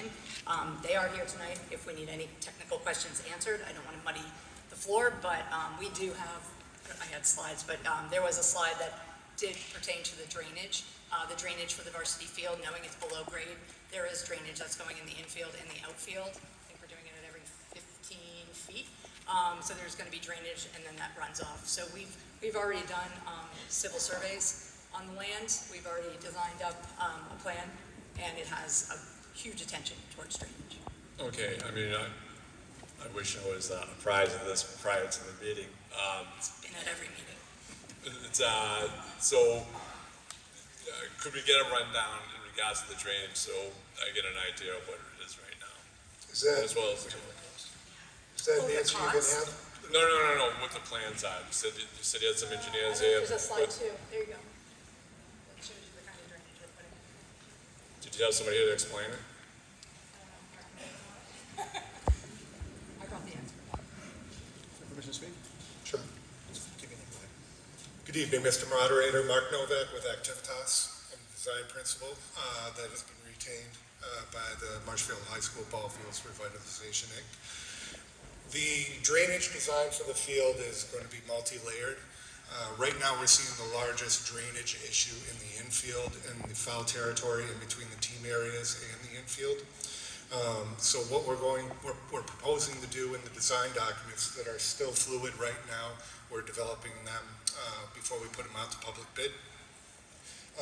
But what we'll be doing is going through a process where we coral off or strip off the sod layer, and then we'll install drainage trenches every 15 feet on center with a 50 millimeter, which is a 2-inch perforated pipe in a stone dredge that's sand-based on top, so provides a lot of infiltration, vertical infiltration down through the system into the drainage basin below. All those pipes will be tied into a perimeter drain that then daylights out of the system. In the outfield, because we have a good pitch on the outfield, we'll go through the same process, but the space in between our lateral trenches will be increased from 15 feet to 25 feet in the outfield. But again, all the drainage trenches will be perpendicular to the pitch of the field to collect water as it runs along the surface, and those pipes will then connect into a perimeter drain that then gets daylighted out. Okay, so in regards to the perimeter drainage, where is it going to get daylighted out? We're still working on that. We have plans with our civil engineers to coordinate with DPW, but right now there's water quality basins beyond the outfield of center field and right field. So right now that's where we're looking at daylighting too. Okay. I'd also like to comment on Mr. Lynch's comments in regards to the lighting aspect of it. And I don't know, I'm sure it's all going to come down to what you possibly have left over money, but I would say if you're gonna have all this equipment there, Rachel, that hey, if at least if you can get something trenched and some kind of pipe in there, just to at least get it in place, then at least that way we can plan forward going forward for the. It's that's included in the project. Included in the project is going to be running conduit for future lights. So that is So it'll be there for a incorporated. quick connect when they're ready. Okay, I appreciate that, thank you. Okay. Seeing no further discussion, we'll go for a vote on Article 6. Again, majority vote. All those in favor of motion 6, please raise your hand. All those opposed? I declare that Article 6 passes.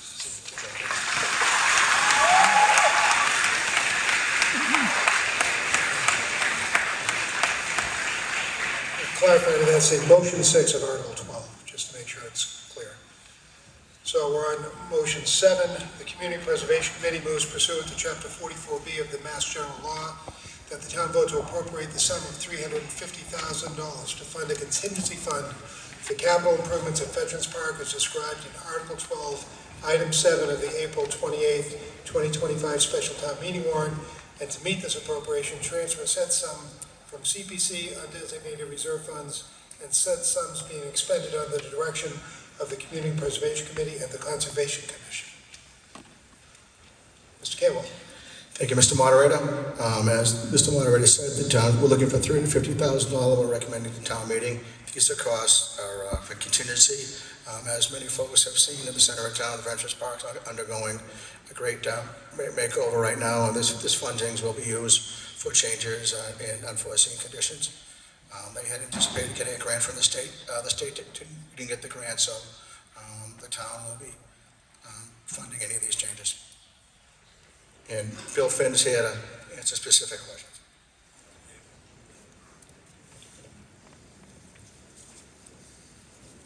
Good evening. My name is William Finn, 96 Dog Lane, and I am the Conservation Commission Project Manager on the Veterans Park South River Dam Removal Project that you see on the screen.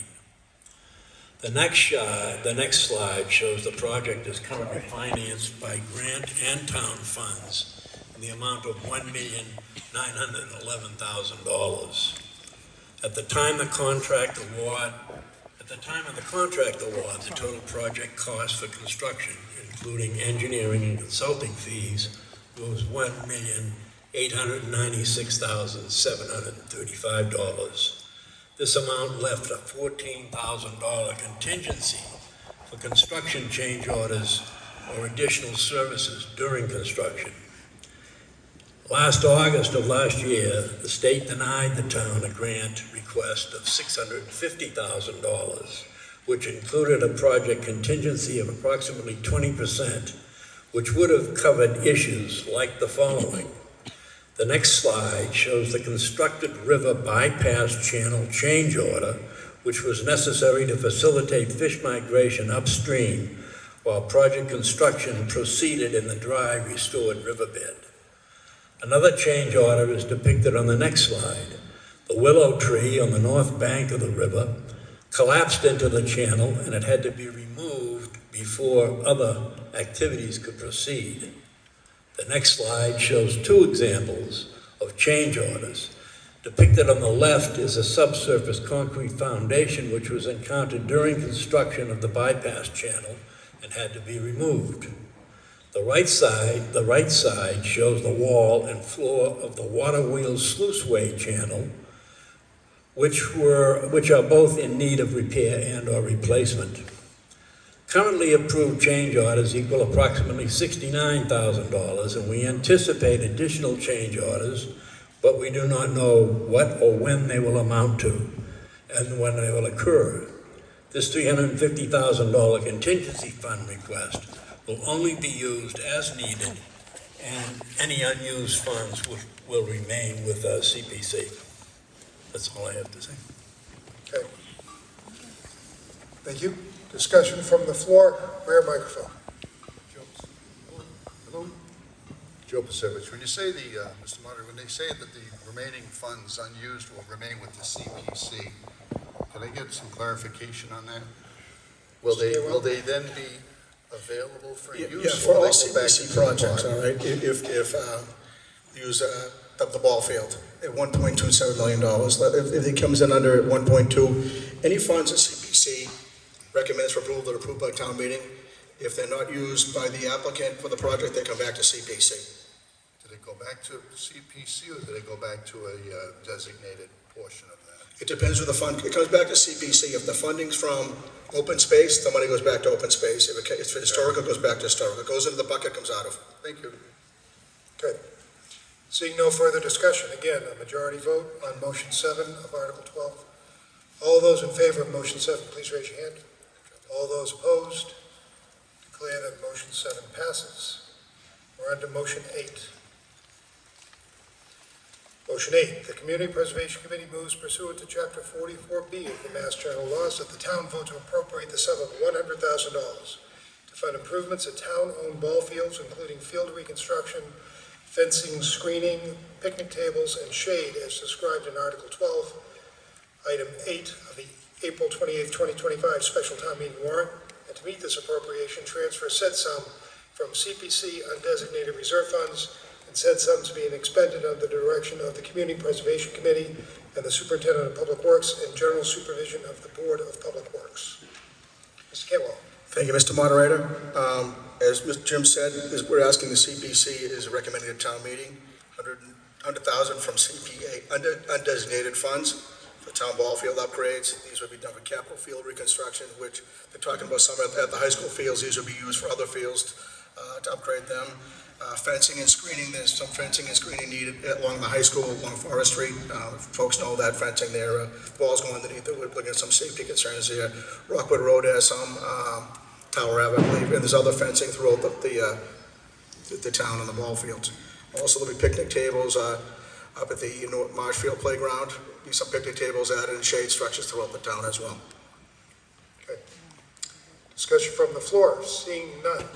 Again, a majority vote. All those in favor of motion 8 of Article 12, please raise your hand. All those opposed? I declare that our motion 8 passes, and I believe that means that Article 12 passed completely. Thank you, sir.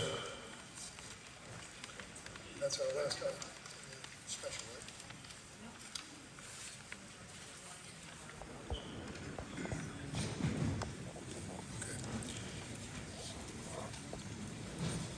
We're on to Article 1.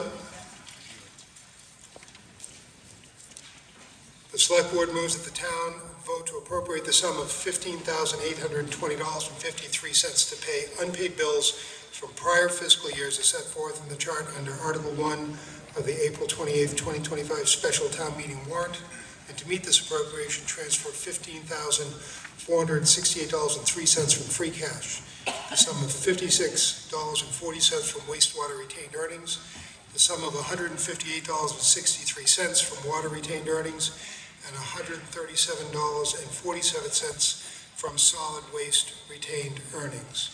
And this is being presented by the Select Board. Mr. Darcy. Thank you, Mr. Moderator. Steve Darcy, Temple Road. This is an article we see every single year at town meeting. And basically what it does is it pays invoices that arrived after the fiscal year closed. Thank you. As such, this is going to be a 9/10 vote because it's being previous year articles. From the advisory board, Mr. Smith. Thank you, Mr. Moderator. The advisory board has reviewed these outstanding bills with the town, which were identified after the closing of the prior fiscal year books. There are substantially less of these in this meeting due to continued improvements in the accounting system. These bills are for services already rendered and as approved in prior year budgets. They are not for services to be rendered, but again, rather for services already rendered. The advisory board will continue to work with the town to ensure that these situations are rare, but nonetheless does unanimously recommend that we pay our bills and approve this article. Good. Discussion from the floor? Seeing none, I'll go for a vote. Again, this is a 9/10 vote. All those in favor of Article 1, please raise your hand. All those opposed? I declare that passes by 9/10. We're on Article 4.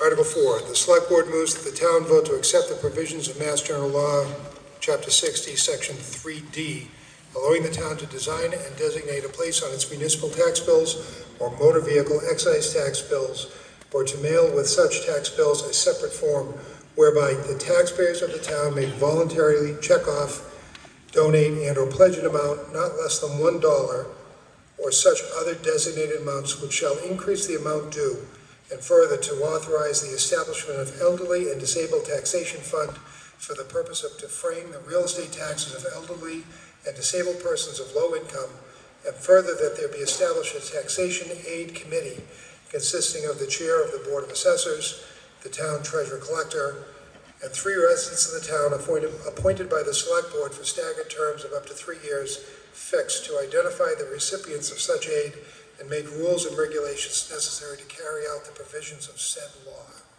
Submitted by the select board. Mr. Darcy.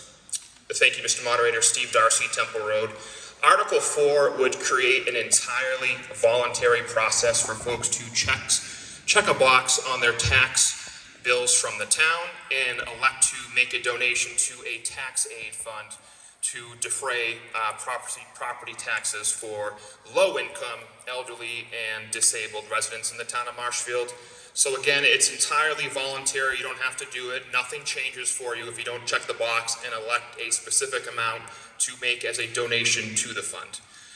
We all know that the property values in Marshfield have skyrocketed over the last 5 years, and there's never been a more stressful time to be on a fixed income than right now. And the committee that would decide who was eligible and who they would disperse funds to help with property tax relief would be composed of the Board of Assessors. I used to be on the Board of Assessors, and we would receive on the regular requests and applications for relief from low-income, elderly, and disabled residents, and they would probably know better than anyone in our town who would qualify and who would be a great candidate and a good fit for this. We would also have our town treasurer collector, and we would also have on the committee 3 residents of our town that would be selected by the select board. So I think it would be good to have people who represent our community to serve on this committee. So again, all it does is reduce the number of steps that someone has to take to make a donation to assess our disabled and elderly low-income residents in our community, the most vulnerable people in our population. So I don't see any downside to this article. There's only upside. Again, it's a totally voluntary process. If you check the box, just choose the amount that you want to donate. And I think it's a good thing for our town. There are almost 30 other communities in Massachusetts that have a tax aid committee. And if Marshfield joins, we'd round it up to 30. I think it's a great idea. We're catching up to some towns that are already doing a great thing. And I think it's an important thing to help out the most vulnerable people in our community. And what's really important, I think, as well, is that we'd appoint some great folks to decide who would be eligible. And anytime you can reduce the number of steps someone has to take to make a donation, the more donations that you'll get. So if you can reduce the barriers to entry, you're gonna definitely take up the donations a lot more. And again, it's voluntary, you don't have to do it. And again, people who wanna make a donation would be helping out some of the most vulnerable people in our population who desperately need assistance. Thank you. Okay. Mr. Crowley from the advisory board. Brian Crowley, South River. While there are many good aspects to the law that allows for these benefits, there's 2 reasons that we're opposing this article. We unanimously opposed it, 8-0. There's currently other mechanisms in place to address these aspects, and it's also not clear as to the costs and the additional effort and time related to these components, and those may not outweigh the benefits of this provision. Okay. Discussion from the floor, rear microphone. You're going to speak in the microphone, please. Susan Wolf, 375 Union Street. I'd like to urge everybody to vote for this. It's a very compassionate article. It is a very small amount, an easy check the box, and please vote compassionately and approve this. Okay, thank you.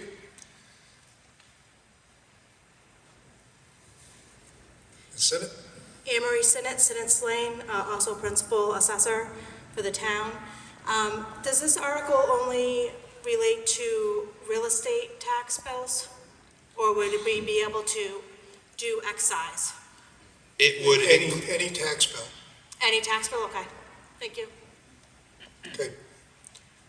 Seeing no further discussion, this is a majority vote. All in favor of Article 4, please raise your hand. All those opposed? I declare that Article 4 passes with a majority. We are on to Article 7, which is the last article in the special.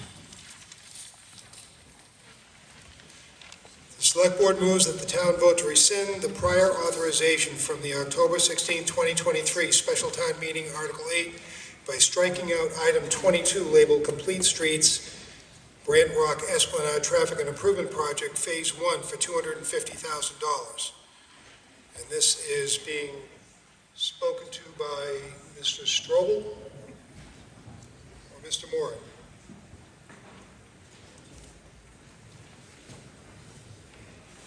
So, Sean Strobel, Town Treasurer. Back in October 16, 2023, during the special town meeting, in Article 8, which is the free cash article, item number 22 is $250,000 for complete streets. Due to the fact that the free cash had not been certified here for the town elected and the motion was made to actually take it from stabilization. In the same meeting, the same special town meeting, Article 11 was also voted. It was referenced $250,000 for the same project coming from free cash, when in fact the motion was for $250,000 to be taken from stabilization. In April of 2024, we made the necessary correction to restore the stabilization fund with free cash. However, because of the duplication, we now have $250,000 from stabilization that needs to be moved back to stabilization that is now tied to this project.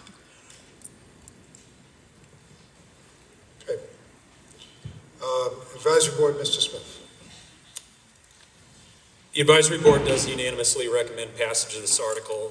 As Mr. Strobel explained, this article corrects a mistake that erroneously provided funding for the same item twice. One thing we were impressed by is that the checks and balances of the existing system did catch this. It did flag it for removal. And of course, we recommend that it does get removed so it doesn't tie up additional funding. Thank you. Okay. Discussion from the floor. Mike. Barry Cornwall Hill. This is probably the fourth or fifth time we have heard it mentioned that there was an error in the accounting process, the transfer and fund. Please. And I, for one, find this totally unacceptable. And for a start, I insist that the Select Board, not the Board of Selectmen anymore, the Select Board address this issue in a public forum and identify the specific problems that took place. Why did those mistakes happen? And come up with a plan to ensure they will not ever happen again.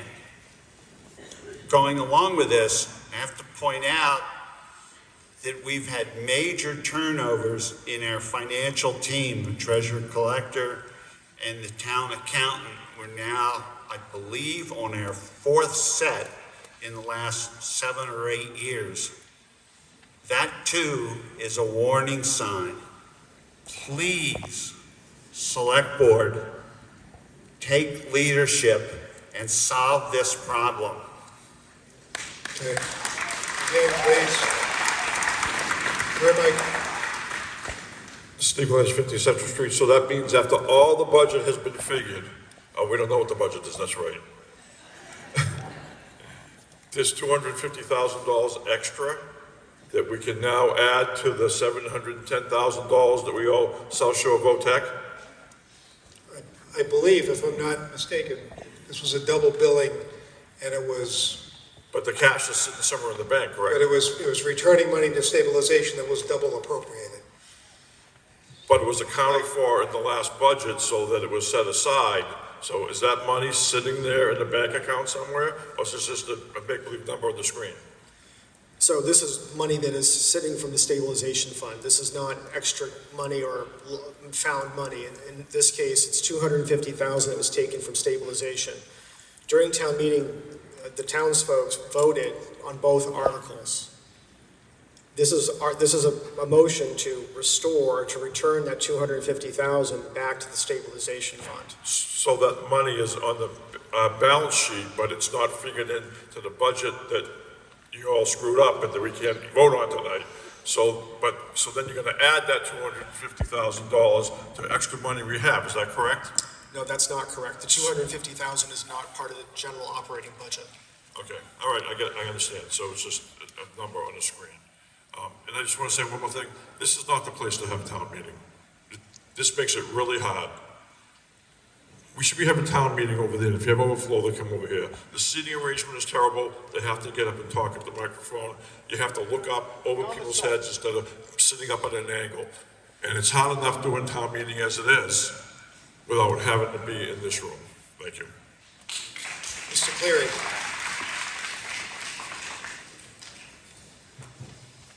Martin Cleary, 38 Ellis Avenue, Wrexham, Marshfield. Is there any chance, gentlemen, that you can move this Article 7 into your June meeting coming up, that we can discuss this further on this particular article? If you want to discuss the article, we can do it now. We didn't include it in the June meeting because it's not part of the operating budget. So there's so much discussion on this, where you had the money and then something happened and it wasn't accounted for, and now it's back in tonight to re-vote it again. We're putting it back into stabilization. To be clear about what's happening, the money was appropriated twice. They only needed it once, so that money needs to be put back into stabilization. So there's no way that you could discuss this any further on a June meeting, is that correct? No, there's nothing to discuss. Okay, thank you. Okay. Okay, this is a majority vote. All those in favor of Article 7, please raise your hand. All those opposed, I declare that Article 7 passes. So this is your, bear with me here for a moment.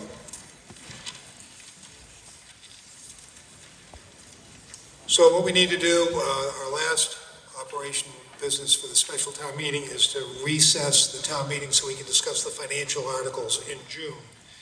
And so that motion is, I move that the special town meeting be recessed until Monday, June 2nd, 2025 at 7 p.m. at the Marshall High School. Here it says gymnasium. I agree with Steve. I'd rather be in the auditorium. For further consideration of special town meeting articles 2 and 6. You got a question about this motion? I do, yes. Okay. Steve Wentz, 50 Central Street. So this is my warrant book that I picked up when it came out, right? And you can see all the writing that's on this warrant. I spent, no, not hours, days researching every one of these articles by going to advisory board meetings, selectmen's meetings, watching them on TV, and I mean, a lot of my time. So when I get up here, I can ask questions that I already know the answer to, but I want them to know the answer to. But no, you guys screwed the budget up so bad, we have to come back in a month to do this. It's outrageous.